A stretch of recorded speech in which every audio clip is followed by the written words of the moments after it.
According to the National Survey on Drug Use and Health, about 52.2% of Americans aged 12 or older were current alcohol users, and approximately 6.3% of the population aged 12 or older, 16.5 million, were heavy alcohol users. Obviously, alcohol is being consumed in large quantities over the United States. But what do we really know about the effects of alcohol? What we do know is that alcohol's impact on your body starts from the moment you take your first sip, and the cumulative effects of drinking wine, beer, or can take its toll. In our time together, I'm going to share with you some of the negative effects of alcohol has on adult and underage drinking brains. Difficulty walking, blurred vision, slurred speech, slowed reaction times, and impaired memory. Clearly, alcohol affects the brain. Some of these impairments are detectable after only one or two drinks and quickly resolve when drinking stops. On the other hand, a person who drinks heavily over a long period of time may have brain defects that persist well after he or she achieves sobriety. Exactly how alcohol affects the brain and the likelihood of reversing the impact of heavy drinking on the brain remain hot topics in alcohol research today. We do know that the heavy drinking may have extensive and far-reaching effects on the brain, ranging from simple slips in the memory to permanent and debilitating conditions that require lifetime custodial care. And even moderate drinking leads to short-term impairment, as shown by extensive research in the impact of drinking on driving. One very concerning part of drinking alcohol is that it can shrink the front part of your brain, also known as the frontal lobes. The frontal lobe is the part of the brain that controls important cognitive skills in humans, such as emotional expression, problem solving, memory, language, judgment, and sexual behaviors. It is, in a sense, the control panel of our personality and our ability to communicate. When alcohol is consumed, it disabilitates the frontal lobe, so the consumer is not going to be able to control their actions, and their judgment will become impaired. The way this happens is that the alcohol tends to change your brain over time. The brain has neurotransmitters such as GABA and glutamate. They are affected by alcohol. These neurotransmitters are not only affected by the alcohol when you are drinking, but also when you are not drinking, because your brain has to adapt to not having the alcohol. So there is a change in the makeup in these neurotransmitters, and that is why a person will become a compulsive drinker as a result of his change in the brain chemistry. According to the National Survey on Drug Use and Health, approximately 8.7 million Americans under the legal drinking age, 12 to 20 years of age, were current alcohol users. This statistic includes 5.4 million binge drinkers and 1.4 million heavy drinkers. Alcohol consumption during this developmental period may have profound effects on brain structure and function. Heavy drinkers' brain function. Heavy drinking has been shown to affect the psychological performance, which is the memory function of young people, and may impair the growth and integrity of certain brain structures. Furthermore, alcohol consumption during adolescence may alter measures of brain functioning, such as blood flow in certain brain regions and electrical brain activities. Not all adolescents and young adults are equally sensitive to the effects of alcohol consumption.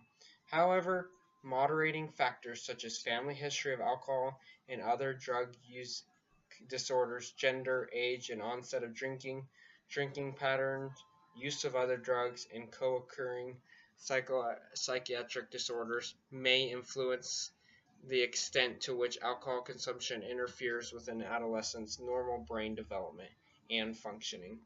According to research, young people who begin drinking before the age of 15 are 4 times more likely to develop alcohol dependence than those who begin drinking at age 21.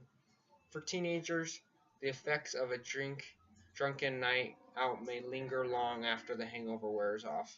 A recent study led neuroscientist Susan Tapper of the University of California, San Diego compared the brain scans of teens who drink heavily and the scans of teens who don't. Tapper's team found damaged nerve tissue in the brains of the teens who drank. The researchers believe this damage negatively affects attention span in boys and girls' ability to comprehend and interpret visual information. First of all, the adolescent's brain is still undergoing several maturation processes that render it more vulnerable to some of the effects of substances. Tapper says for the study published last month in the journal Psychology of Addictive Behaviors, Tapper looked at 12 to 14-year-olds before they used any alcohol or drugs over time. Some of these kids started to drink, a few rather heavily, consuming 4 or 5 drinks per occasion, 2 or 3 times a month. Classic binge drinking behavior in teens.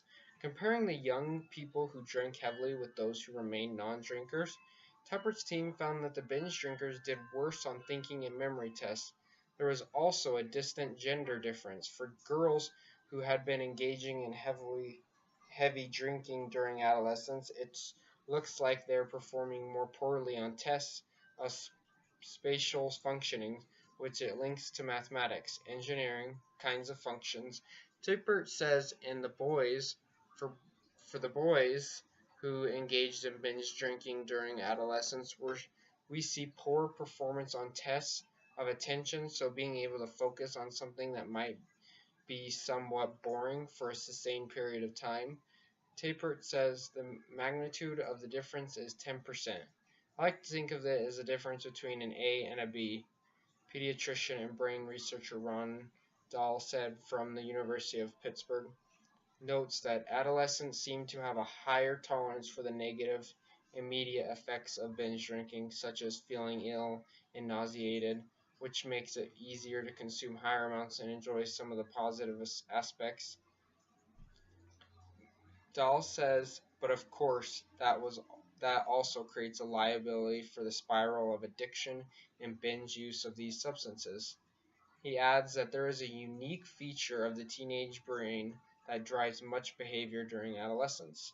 The teen brain is primed and ready for intense, all-consuming learning, becoming passionate about a particular activity, a particular sport, passionate about literature, or changing the world or a particular religion, is a normal, predictable part of being a teenager, he says. But those same tendencies to explore and try new things and try on new identities may also increase the likelihood of starting on negative pathways, he adds. Taper wants to find out in what way binge drinking affects a teen's developmental brain.